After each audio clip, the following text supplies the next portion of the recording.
baru Taliban baru dipukul mundur ya. Jadi mereka masih sekolah di tempat yang tersembunyi gitu. Dor gitu kan. Itu si perempuannya langsung gitu. Karena bagaimanapun yang namanya konflik yang jadi korban adalah wanita dan anak-anak.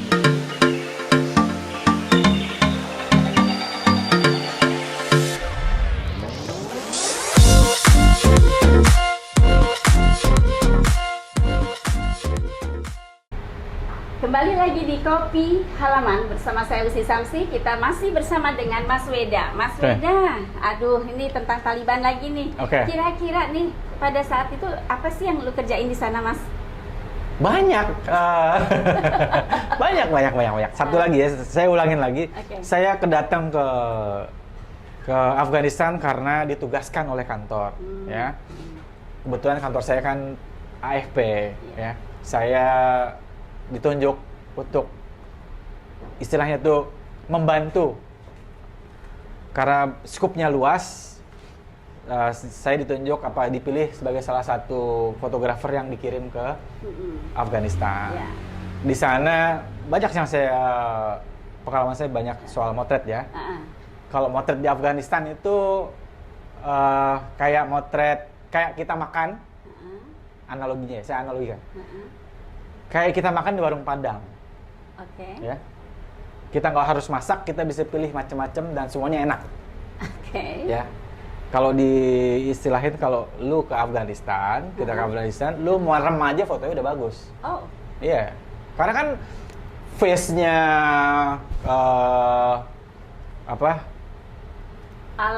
alamnya, orangnya, mukanya, bajunya dan segala macam itu udah meremnya itu udah pasti cakep. Tapi bajunya mereka tuh ada warna-warni nggak sih? Warna-warni sebenarnya, iya. Tapi kan karena terbungkus sama burka, jadi nggak kelihatan gitu. Itu apa? Hitam gitu? Biru. Oh biru. Biru. Burkanya kan warnanya biru. Oh bukan hitam ya? Bukan hitam. Burkanya warnanya biru. Dan saya tadi di sesi sebelumnya saya cerita bahwa ketika kita datang ke organisasi Afghan Women Movement, mereka buka burkanya.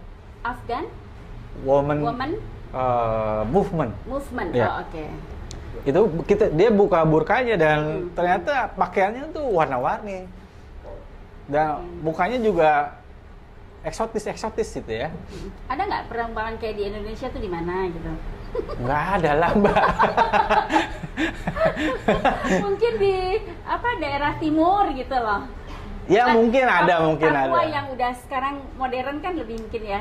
Mungkin. Gitu. Tapi maksudnya mereka cantik-cantik ya. Kayak gitu. orang Pakistan mungkin ya. Ya, kayak orang Pakistan. India. Terus saya kan tadi bilang tidak setiap hari saya motret kontak senjata ya. Saya juga bikin feature. Ya, kebanyakan bikin feature dan essay. Itu buat konsumsi pribadi ya? Bukan buat kantor saya. Bukankah kantor lebih kepada berita gitu ya? Jadi on the spot yang memang hard news kayak gitu? Iya Mbak, tapi nggak semua harus hard news kan. Kalau kita nyebutnya wires ya. Soft news, general news, ya features tentang. Itu dibuat juga dengan tulisan. Saya motret aja. Motret aja. Karena kami ada reporter di situ. Terus kebetulan kalau waktu itu apa yang reporter tulis, ya saya cari mengilustrasikan tulisannya. Baik. Gitu. Tadi kisah-kisah foto-foto yang lucu-lucu tuh apa ya? Bukan lucu sih, peristiwa lucu kali ya. Kalau fotonya nggak ada yang lucu. Fotonya serius semua. Baik, gitu ya. tapi apa tuh yang paling yang lucu karena bukan lucu sih sebenarnya. Saya di Afgan hampir tiap hari karena Afgan itu kan sebenarnya salah satu negara yang memproduksi opium terbesar di dunia ya. Iya. Nah, kebetulan karena waktu saya di sana cuacanya dingin dan lain sebagainya. Jadi sekantor itu katanya untuk mengatasi rasa dingin itu, kita ngisep itu Mbak, hasis. Rasanya kayak apa? Hasis kayak apa? Kalau di sini ganja kali ya. Ganja ya di sana, oke. Hasis itu kita selama saya di sana everyday saya hasis ya. Oh. Iya. Itu nggak nyandu jadi sekarang. Enggak nyandu. Ketika udah supaya ini sih supaya cepet tidur, badan hangat, karena kan dingin sekali ya. Emang pada saat itu di musim dingin atau musim salju?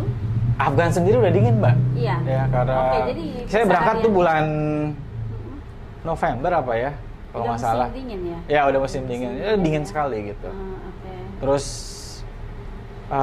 tiap hari saya sekantor ngisep hasis.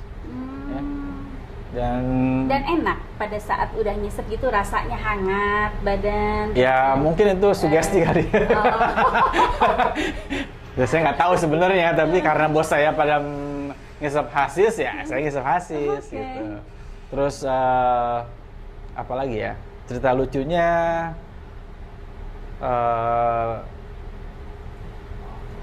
banyak sih. Saya pernah nggak naksir orang cewek-cewek Afghanistan? Oh, naksir. Naksir dalam foto ya, maksudnya foto mungkin kalau di Indonesia nih, saya melihat bahwa kalau ketika itu eksotiknya dari alam ya. Enggak, Afghanistan gini. sendiri. Saya punya satu cerita lucu sih sebenarnya, ya. Jadi kan saya didampingi oleh karena mereka kan nggak semua bisa berbahasa Inggris, ya. Mereka semua nggak bisa berbahasa Inggris, ya cuma 1-2 lah. Nah, saya selalu pergi kemana-mana didampingi oleh translator, ya penerjemah, namanya Raffi. Saya setiap hari kemanapun saya sama Raffi. Saya memotret A, B, C, D, F, G, saya tanya dulu ke Raffi. Orang sana itu? Orang sana ya. Raffi ini jembatan bahasa. Nah, satu hari setelah saya motret Afghan Women Movement, kan mereka buka burkanya tuh, ya kan? Adalah tuh yang cantik satu kan, ya. Nggak cuma saya doang yang wow gitu kan, tapi ada reporter saya juga, Weda, this very pretty katanya, dia bilang. Iya. Terus pernah lah saya gitu, sebenarnya sih bukan naksir, saya pengen motret kehidupan wanita di Afgan kayak apa sih, di rumah ya. Itu di rumah ya pada saat itu? Itu di sebuah rumah. Di sebuah rumah atau di sebuah pertemuan? Iya, di pertemuannya itu di sebuah rumah. Oh, oke. Gitu ya. Pertemuan para wanita atau? Pertemuan organisasi Afghan Women Movement, gitu ya. Yang mengundang wartawan. Dan mereka mulai buka burkanya. Tahun berapa tuh? Ya sama, tahun 2000. Masih 2000. Ya, karena 2,5 bulan. Oke. Nah, terus saya pernah lah ya, ini gimana ya cara motretnya, kehidupan sehari-hari dan segala macam. Nah, karena saya punya penterjemah, ya saya ngomong sama Raffi, saya mau ke rumahnya Nurlela lah namanya. Ya. Nurlela, kayak lagu aja. Ya apa sih, bukan Nurlela tapi saya lupa namanya. Nurlela sakit kepala tuh. Iya. Lah kan saya harus ngomong ke Raffi, ya kan? Raffi, saya pengen motret si Nurella nih, ke rumahnya ayo, ya. Kan masalahnya kita nggak bisa bahasa, Nurella juga nggak bisa bahasa kan. Jadi kan kalau mau nanya kan nanyanya ke Raffi. Iya. Dari Raffi baru ke Nurella gitu kan. Dan itu dibatasin, Mbak, sama kayak sekat gitu. Kalau di rumah kan karena laki-laki nggak boleh. Dan perempuan jadi dilepasin di sekat lah ya. Jadi saya ngomongnya ini saya, ini Nurella, ini Raffi. Ditambah saya dibatasi oleh tembok. Menerjemahkan ya. Saya ngomongnya ke Raffi. Oke.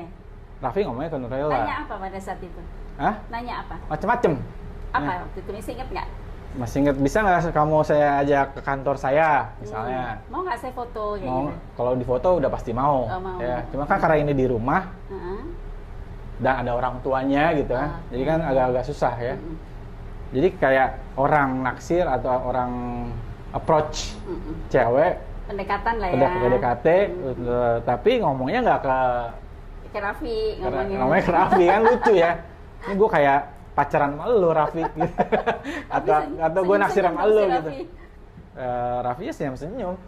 Ya kita semua kami semua ketika meliput organisasi Afghan Women Movement ini, baik. Pada terkesima ya, cantik-cantik sekali ya gitu. Mas Weda, pada saat meliput mereka sebagai organisasi perempuan movement Afghan Women Movement ya, dan itu kan mereka seperti mengapresiasikan diri mereka sendiri sebagai perempuan, tanda petik ya, perempuan yang mungkin melihat mungkin ya hak azazinya, mungkin seperti itu ya. Ada nggak sisi lain ya, misalnya Mas Weda sempat pergi ke sekolah-sekolah. Oh iya, saya kebetulan motret itu juga, ya ke sekolah-sekolah. Jadi saya rasa dulu zaman Taliban mereka bersekolah itu diam-diam. Terutama ini ya perempuan-perempuan kecil, anak-anak kecil yang perempuan kan memang nggak boleh sekolah ya. Jadi saya pernah ke suatu tempat di gang-gang kecil gitu, di sebuah ruangan ya mereka kayak tempat tersembunyi gitu ya. Mereka bersekolah, anak-anak kecil dan semuanya perempuan, gitu ya. Dan ya kalau saya tanya, ya mereka senang bersekolah. Mereka senang bersekolah, mereka juga senang Taliban sudah tidak ada lagi. Terus mereka juga bisa menerima kami dengan bebas gitu ya di sebuah sekolah yang tempatnya tersembunyi itu.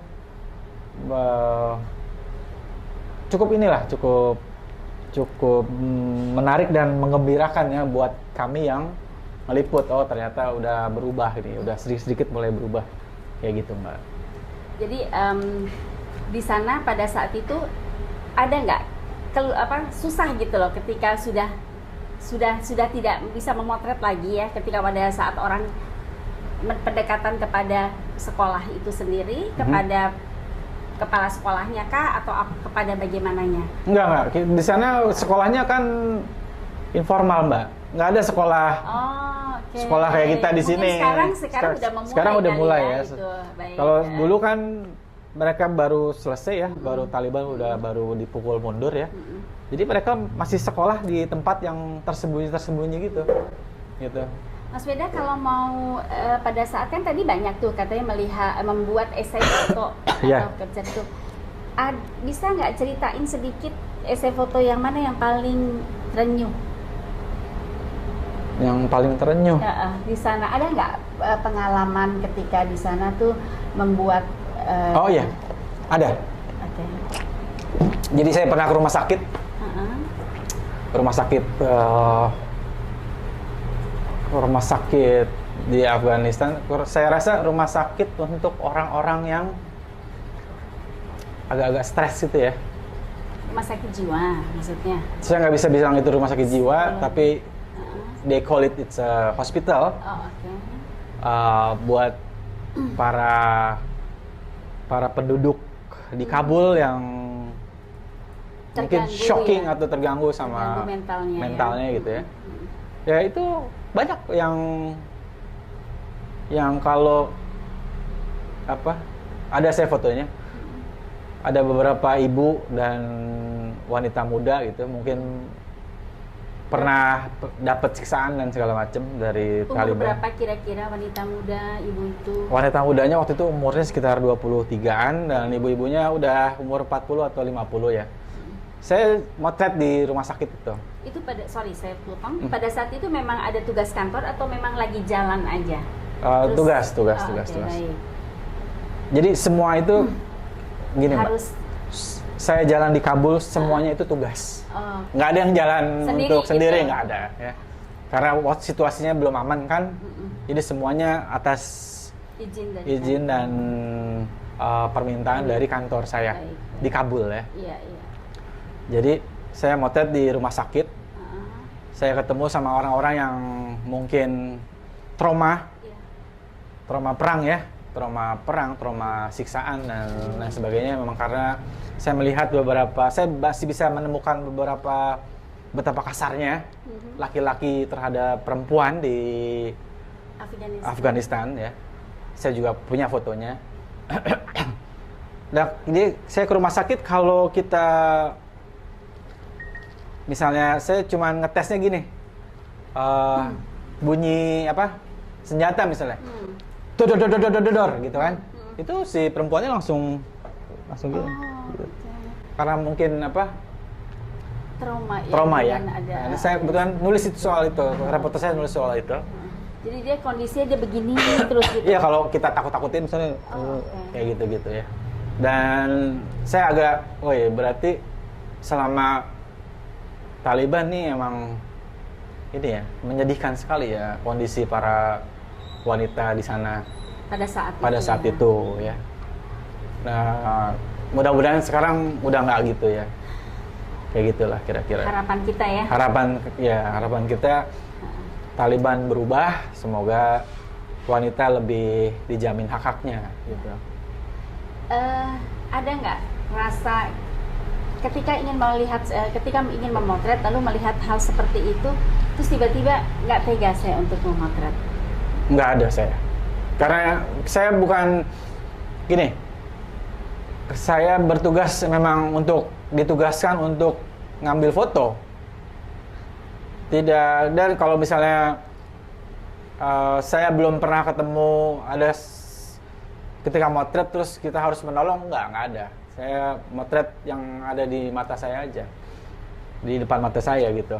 Jadi kalau itu Mbak nanya itu mungkin ada di konflik-konflik ke tempat lain ya. Tapi kalau di Afghanistan kebetulan saya nggak nemu yang kayak begitu, yang saya terjun sana tapi kan saya harus tetap motret ya. Karena gini loh, sekali lagi selalu ada pertanyaan, kamu mau motret dulu atau motret dulu atau menolong dulu gitu kan? Ya saya waktu itu kebetulan saya tidak punya kesempatan untuk menolong, saya juga nggak bisa nolong apa-apa. Jadi memang saya motret aja gitu. Menolong ya, kalau kata menolong itu di sana kan sulit ya, mungkin keadaannya dengan orang yang memang yang kita pengen foto, yang kita pengen angkat gitu kan. Nah, kalau misalnya tadi dibilang ada di tempat-tempat lain yang pernah merasakan seperti itu, apa perbedaannya dengan Afghanistan dan tempat-tempat lain itu? Ini kalau di Afghanistan mereka tangguh-tangguh ya. Orangnya, termasuk perempuannya. Termasuk perempuannya saya pikir ya. Tangguhnya gimana? Ya, Mbak, dia nggak boleh sekolah kalau salah dipukul dan sebagainya. Toh mereka tetap bisa hidup ya. Kalau di konflik-konflik sebelumnya kan, terutama di Indonesia ya, kan banyak cerita-cerita sedih ya kalau soal konflik. Karena bagaimanapun yang namanya konflik yang jadi korban adalah wanita dan anak-anak biasanya gitu. Kira-kira gitulah. Jadi kalau Mbak nanya itu, saya pikir orang Afgan tuh very tough ya. Wanita dan laki-lakinya, terutama wanita ya. Dan kadang-kadang juga agak sedih juga karena saya pernah motret antrian makanan, itu antrian beras. Mereka ditendang-tendang dan disabet-sabet gitu.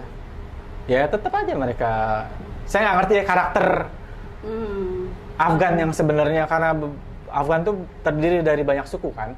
Ya. Jadi saya melihatnya seperti itu. Kalau detailnya saya nggak paham saya gitu. Mungkin bisa diceritakan ya pada saat mengambil foto atau saat tugas itu kan tadi kan banyak provinsi mungkin ya, dan dengan berbagai macam suku. Pernah nggak sampai dari satu tempat ke tempat lain, lalu sampai 1 hari harus nginep di mana, harus kembali lagi ke kantor kayak gitu? Kalau nginep, ya apa sampai nginep nggak pernah. Perjalanan panjang lah misalnya. Nggak pernah kalau di Afghanistan, karena situasinya belum kondusif. Jadi saya harus motret dari kantor seharian and back ke kantor. Dari jam berapa sampai jam berapa biasanya? Tergantung Mbak, biasanya tergantung situasi juga. Biasanya sih sampai sore kita udah pulang semua. Dan Mas Weda harus menyelesaikan itu dalam melaporkan apa yang dibuat sekarang, langsung ditulis atau langsung? Iya, langsung di situ ya. Jadi nggak bisa besok-besok lagi? Nggak bisa. Karena saya kerja di kantor berita. Kantor berita itu nggak bisa nunggu. once you take pictures then you have to send the pictures gitu ya. Ada punya tekanan nggak di situ? Rasanya aduh ini belum kelar, ini belum, harus ini lagi kayak gitu. Tekanan sih setiap hari ya, tapi kebetulan saya bisa menyelesaikannya gitu. Karena kan ya udah kebiasaan kali ya, udah seperti itu dari awal. Jadi saya motret ya, habis motret ya langsung kirim gitu. Ketika memotret ada nggak ngobrol sama mereka? Oh sering. Sering? Melalui Raffi ya? Iya, melalui Raffi. Iya. Kira-kira ada cerita yang lucu-lucu dari mereka? Cerita lucu-lucu gini ya Mbak, kalau di Afgan itu karena dulu... Karena kita dapati kalau di sana nanya, di sana pasti menyedihkan kan gitu ya. Tapi dibalut dengan kesedihan itu mungkin ada terbesit tadi, oh ada tangguh, oh ternyata dia mau membuat sesuatu yang menjadi hiburan buat diri dia, jadi sesuatu yang mungkin buat dia happy kayak gitu loh. Oh saya nggak nanya sedetail itu. Sampai sedetail itu. Jadi paling sebatas apa untuk? Paling nanya gimana kamu gembira, udah bebas dari Taliban. Semua rata-rata bilangnya ya we are happy, ya. Jadi memang zaman Taliban dulu mungkin saya bisa bilang itu menyedihkan ya untuk para, nggak cuma wanita ya, semua orang juga, karena sekolah nggak boleh, bermusik tidak boleh dan lain sebagainya. Wah itu menarik tuh yang tadi dikatakan, ketika bisa bahwa musiknya itu dia ambil dari tanah. Iya. Itu gimana ceritanya bisa kayak gitu? Oh, jadi mungkin saya dan reporter saya mendengar di sebuah desa itu ada seorang musisi terkenal dulu sebelum mereka gini loh. Zaman Taliban bukan berarti mereka nggak bermusik. Baik. Ya, mereka bermusik tapi diam-diam. Ya. Alat musiknya disimpan di bawah rumah dan lain sebagainya ya. Terus kami waktu itu jalan ke sebuah desa. Kan karena gini loh. Banyak orang setelah Taliban nggak ada, banyak penduduk desa tuh yang kalau ada wartawan tuh seneng. Oh. Ya. Pak, tahu nggak Pak? Kita tuh musisi loh. Oh iya musisi. Oke. Kita biasanya dari mereka sendiri. Kita tuh punya alat musik. Oh ya, alat musiknya di mana? Oh di rumah kami. Tapi kita pendem di. Apa alat musiknya yang mereka punya? Saya ngeliat sih gendang, gitar. Gitarnya bukan gitar Afgan ya. Gitarnya saya nggak tahu tuh namanya apa, lupa. Kayak bulat-bulat gitu ya. Okay. Terus kayak cerekan segala macam. Dan mereka ada piano juga, kayak bukan piano, apa sih namanya? Pianika? Bukan. Apa sih? Harpa. Apa bukan sih? Harpa ya. Ya pokoknya yang itulah. Yang kayak gini ya, diginiin ya. Ya, saya lupa namanya apa. Nah, mereka itu kami ke sana, mereka cerita itu, ya udah kita datengin. Coba mana? Coba lihat. Beneran ditaruh di dalam tanah. Bener. Oh, mereka gali tuh. Mereka gali, diambil. Terus kalian langsung sorenya main musik ya. Saya bikin esai itu. Main musik benar. Musiknya musik tradisional ya? Iya, musik tradisional Afgan. Kayak oke, dan ada penyanyinya juga. Ada penyanyinya. Oke. Banyak suara mereka bagus-bagus juga gitu ya. Tapi saya nggak ngerti bahasa. Saya nggak ngerti bahasanya ya. Jadi dong, karena daerahnya kan daerah pegunungan ya. Tentunya suaranya lantang-lantang. Betul. Gitu, dengan karakteristiknya kayak gitu. Iya. Geografisnya kan menarik. Betul. Ya. Ya jadi itu salah satu cerita menariknya mungkin yang seperti itulah. Saya kan tadi saya bilang saya tidak hanya memotret pertempuran gitu, tapi juga motret feature, kisah-kisah yang lucu yang interest ya gitu. Selain itu ada lagi nggak? Selain itu banyak Mbak. Iya, ceritain dong ke kita. Pengen tahu nih. Banyak. Kayak ini. Apa tuh? Saya motret soal petinju. Petinju? Iya. Jadi di Afgan tuh bukan petinju. Bodybuilding. Oke. Bodybuilder. Seperti. Kan nggak boleh. Nah, zaman Taliban fitness center deh. Iya. Bodybuilder angkat besi dan segala itu nggak boleh. Iya. Ya itu juga sama. Mereka diem-diem latihannya gitu. Tapi kan cowok-cowok semua gitu ya. Dan beberapa memang alatnya disembunyikan gitu. Oh. Iya. Sampai olahraga aja juga nggak boleh. Iya. Bodybuilding. Olahraganya apa ya? Pajang foto gitu. Nggak boleh. Zaman Taliban dulu ya. Ya, nggak boleh. Itu disimpan di tanah juga? Nggak, disimpan di sebuah ruangan, diumpetin. Di tanah gimana lagi gitu ya? Kayak gitu-gitulah. Banyak sih Mbak sebenarnya kalau cerita menariknya ya, gitu. Sisi lainnya kayak gitu. Terus, selain musik gitu ya, selain lagi olahraga, lalu apa lagi tuh? Mungkin judi. Oh. Ketika Taliban nggak ada, anak-anak udah mulai berjudi tuh, judi putaran gitu.